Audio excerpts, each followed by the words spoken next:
Welcome to the Orbitalum studio. Today we're going to learn more about automatic weld head tacking. When activated, the operator can select from a minimum of 2 or a maximum of 8 tack points done in an opposing pattern around the weld joint to avoid misalignment of the tube and allowing for WPS compliance and easier in-weld head tacks, which can be reviewed prior to welding. Let's take a look at how to activate this on the power supply. In the basic adjustment screen of any program, you need to first toggle Display Extended Options to On. Or, if it's already displayed, simply toggle Tacking On to activate.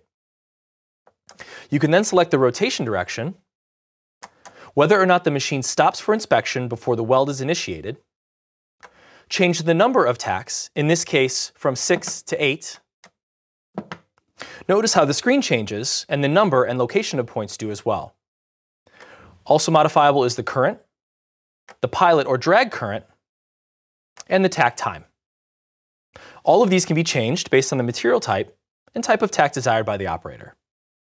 Once you're finished, press Quick Save and select Yes to save these values to the program. To learn more about this and our other features and products, please visit our website.